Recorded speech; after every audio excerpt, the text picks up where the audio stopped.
Hi, in this video I'm going to do a quick reference for how to do a key fob or a keychain or a snap tab. They have three different names, but they're all the same thing. They're for a keychain or to hold your keys or something too. This happens to be this new one. It's a little bat that opens up his little wings. So, and I'm also going to show you in this video how to do the hardware for this. So this is the main part, is to do the hardware, but it's kind of a quick reference on how to do just a simple snap tab or keychain. So you just make sure you have your materials, and in this one for the bat I happen to cut in the black vinyl. I'm doing both sides with black vinyl, and I've cut it to 5 1/4 by 6 1/4. So my two pieces are 5 1/4 by 6 1/4. I've put it in my machine and I've moved the pattern all the way up so that it fits in this corner. So I just have to, I don't have to do a stitch out first to find my placement. I do a little cheating, and I'm going to just put it right up in the corner because I know I pushed my pattern up into that corner. This tearaway stabilizer, medium weight, in my 5 by 7 hoop. And I have my hardware that I'm going to be using, which happens to be a little lobster claw. You can use a keychain ring or split ring if you'd like for this part. I have a little smaller D-ring for the smaller part that goes inside where the key can go onto, right here. And then I do have my rivet set. You can, I'm sure, use a snap set if you don't have the rivets, but the rivets are going to hold a lot better. So I have a little rivet set, and I actually have just the regular hand simple one that I got from the fabric store. Put everything back. And little hammer to do the little rivet set. So we're going to get onto our snap tab now. So my first piece, I'm going to float, and floating is where you're just going to lay the piece on top. You don't have to hoop it. We normally never hoop vinyl. Very, very rare to hoop vinyl. It's hard to get it in your hoop. But we call it floating, which means you're just going to set it right on top. You can either use tape. I happen to use a little bit of a tack spray. I have another video on all that type of thing. Some people don't want to use it, don't feel they need to use it, or don't use it because they think it gums up the needles or it ruins their machine. Everybody's different, so no problem. No have to do it a certain way, so you can do it however you want. But we call it floating. And then the bottom piece, the same thing. It's floating. It'll be set onto the bottom. We'll either tape it, tack it somehow. Floating just means that it's on top of your stabilizer and not in your hoop.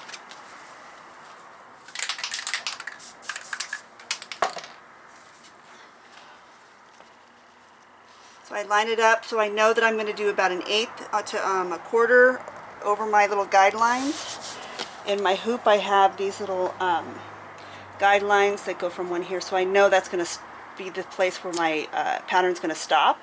And then I have a guideline going across the top. So these little notches up here is where my guideline is for my pattern.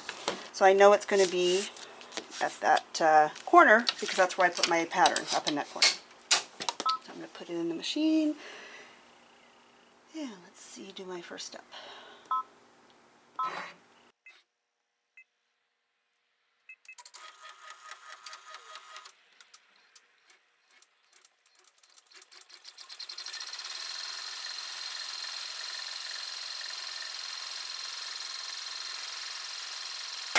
It's a little hard to see, it happens to be black on black. Sorry.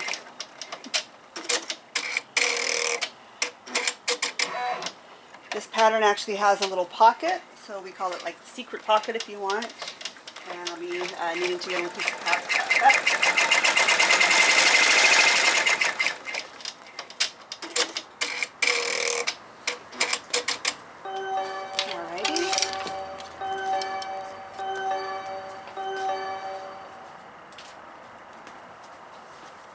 I'm going to use just a clear piece of vinyl right now.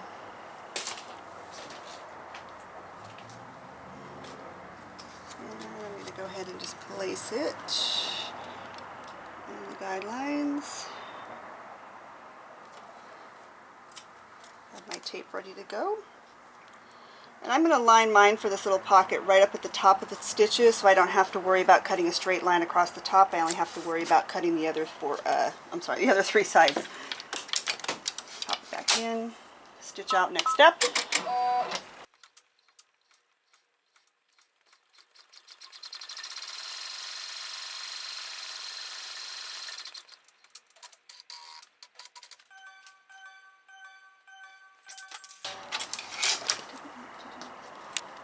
we're going to cut our little vinyl off at this point. And I use the small curved applique scissors. They're kind of my favorite. My go around, I use them for everything. So we're going to cut nice across the bottom, and we're going to come across the side. With the clear, it's kind of nice if you have a good pair of scissors, it just kind of glides right up.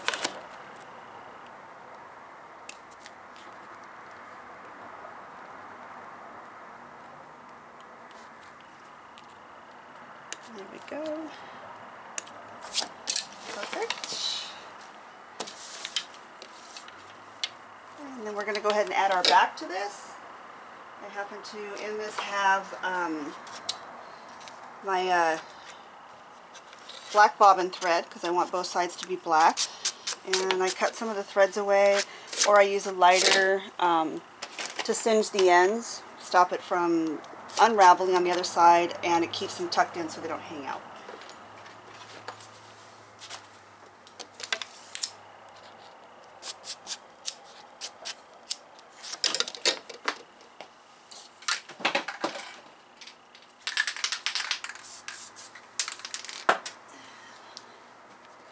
On the back side, I'm going to float it also. I did a little bit of a light spray on it to hold it a little bit.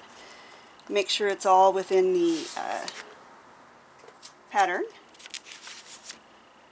And I do a little bit of tape just to double secure it, even though I've sprayed it. Flip it over, I press it down just to make sure everything that's taped is secure so it doesn't hang up in the pressure foot down there. And here goes. This is where you want to make sure your bottom bobbin is the same color that you want for your vinyl.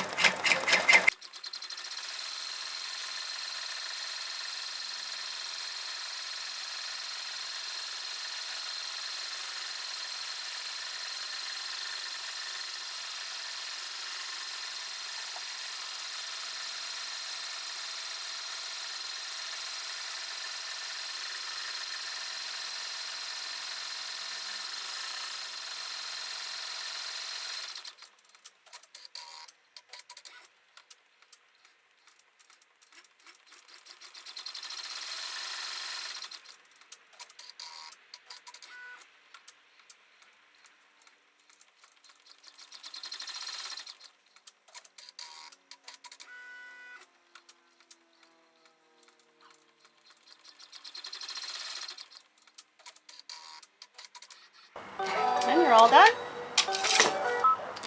Back side is done.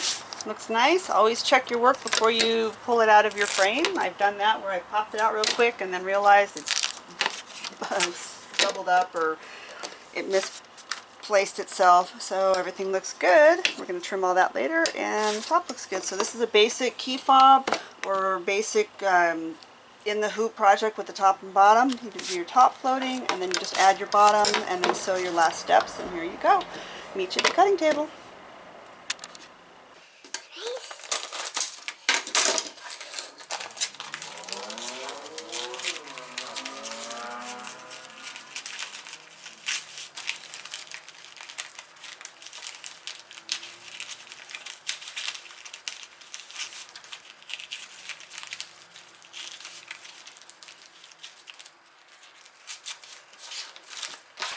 OWTTs, handy. If you can ever find a pair, if you go to some, I think you can find them online at Amazon. They sell them for kind of inexpensive.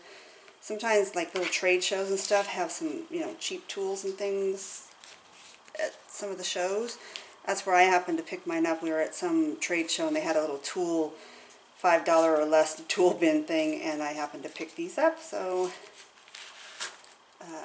wonderful, great to have. They grabbed that stabilizer out, in all those hard spots. They work perfect.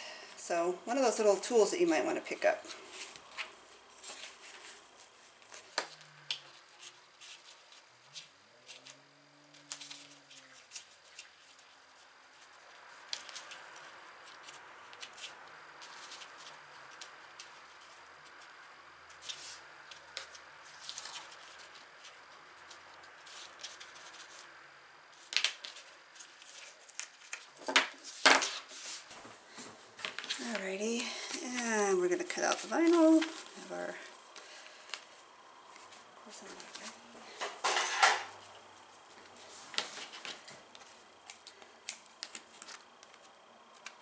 Got our little hanging threads.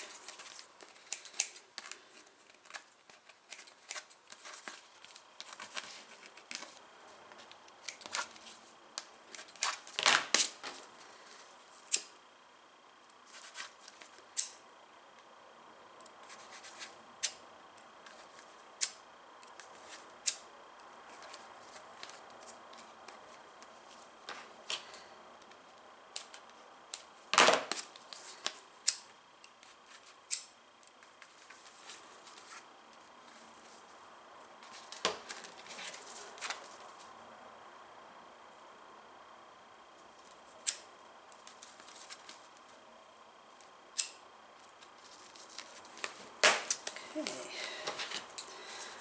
Inexpensive, 99-cent store, dollar store.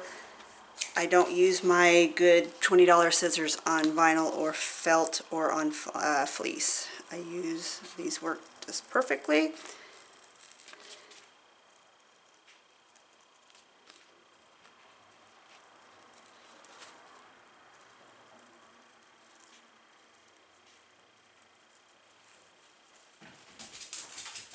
Remember, we moved the project, not our scissors. And we don't close all the way to the end unless we're going off the end. But if we're still cutting, we don't want to do one of these. And if you feel like you're about to go off track, then stop your sewing and move your scissors back in and put yourself back on the right line. I emphasize this every time on cutting. Cutting is one of my biggest pet peeves.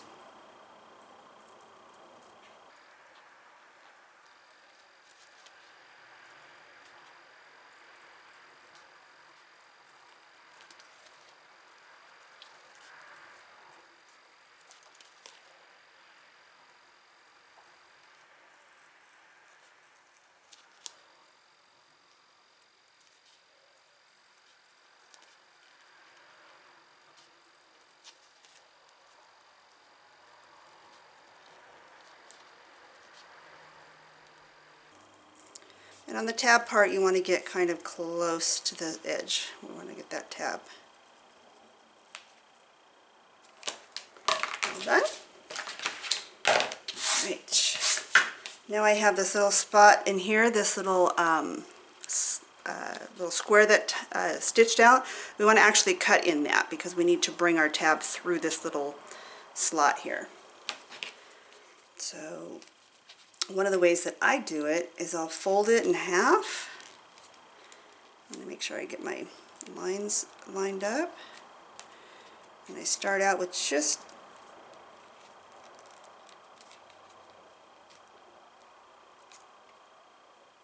giving a little bit of a cut. See? But I want to make sure I get to the very end of that because I'm going to need that opening as wide as I can get it. So once I do that, if you have a good pair, like I said, these are 99 cents, but they still work good. Sometimes you can't get them to really clip at the ends. It's a hit and miss on them, but for 99 cents, who really cares? So this one happens to work. They snip a little bit right to the end. And I have my perfect opening, and this is going to fit right through it. So we have our bat cut out, we have our little secret pocket. So the secret pocket is actually on the inside, so our bat is going to go this way. And we have our tab.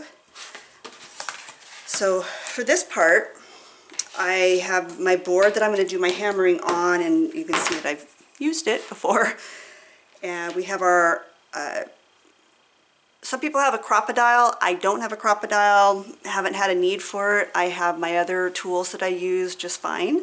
But everybody's different, everyone's preferences are different, so I happen to use the, where did I get this? I got this actually at Hobby Lobby, and it came in a set like this, and I bought the rivets to go with it. These pieces I buy from Amazon. I use these on my some of my key fobs. I mostly use the split rings on my key fobs or keychains or snap tabs. These I use on some of my wallets and zipper wallets. So the assembly of this, on how you're going to get this all to work, is you'll go ahead and you can use your split ring, or I use the lobster claw.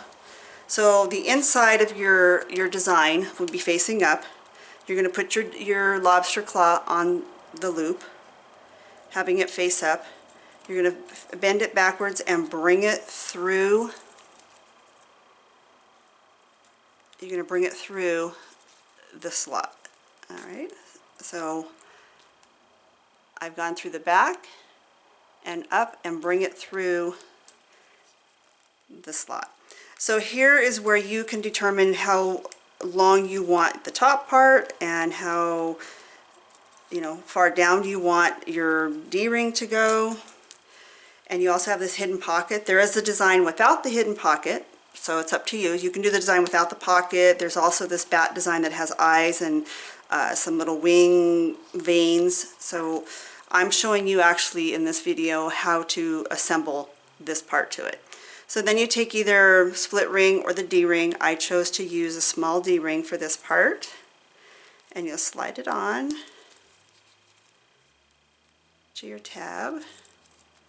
And I'm going to give a little bit to the tip here. I'm going to pull it out a little bit so that I have some room, and it gives me a little more to the design of having a long tail, or his feet at the end of the bat. So once you have it gone through the back, come back out to, this is the inside of the key holder. The tab comes out, you'll put your D-ring on, and what I do is I'm going to attach all 3 of these up to the top. So my D-ring is held all the way to the top here. So there's, if you find a different way that you prefer, you're more than welcome to do it that way. There's also where you can pull it all the way through and have it just through these parts so that this tab hangs. I'm going to do it through all 3 on this one so that my ring is up a little bit higher. And with the ring up a little bit higher, then I have more room for my key to hide inside. So here's my key. So once it's attached, I'll have at least my key. If it's down lower, then your keys are going to hang out the bottom. So I like to do mine all the way up to the top. And the hardware needs to be on before we do this. Alright, so I have it ready and lined up. I'm going to take my hole puncher, which comes with the set. It's a little hole puncher for the rivet to go through. I'm going to put that right where I want it.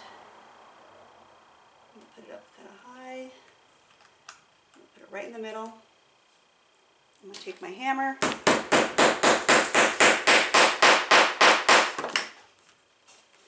I'm going to make sure I'm all the way through, which I am. So I'll pop it out. Then I have my rivet. So it's up to you. This is actually the inside, and once we snap this closed, this will be the outside. So your stitching, everything will be on the outside, or you can leave it on the inside as an opening as a surprise. So it's what type of rivet you have and which end you want on the outside, inside.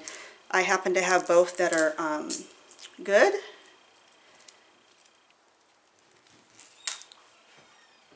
Okay, we're going to add the rivet on this side, and this little part kind of, when you push it through, you'll feel it kind of snap a little bit, so it kind of holds. I have quite a few layers here, so it may not, it will hold these layers, but it's at the beginning that little snap may not work. So it's ready to go. So I'm going to place that. I put my one end in the bottom, and then the other end is rounded on here, so it's going to go on the top. And it doesn't need a whole lot, actually. Just, there we go. And we want to tug a little bit, make sure it's sturdy. It is in there. That is there. So that's how you do the hardware with the rivet popping through and having a D-ring and our lobster claw. And we're going to add now,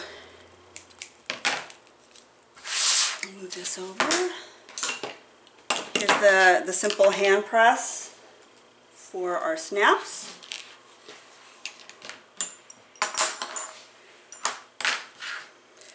And she happened to digitize spots where to put your snaps. You don't have to put them there if you don't want to. If you don't stitch that out, you can always, you can put your snap anywhere you want to on it. It just happens that it closes kind of nice up at the top on the wings. So I'm actually going to go a little bit below it. My snap is going to cover it once it goes onto it. So I'm going to move mine down a little bit lower, poke my hole, and I'm actually going to put this one in first. And why I do this, and I push it really good, is that I'm going to have this of the snap tell me where my next snap is going to go, because sometimes the holes don't always line up the way you want them to. So I want my tips of this to match, so I'm going to just move it in just a little bit, and I think that's a good spot that I want it. So I'm going to push a little bit. Careful you don't go through your finger or through your product, and that little bit is going to leave me a hole. Well, it kind of did. I feel it. So actually there's stitching there, so I can't really tell, but it happened to go right there.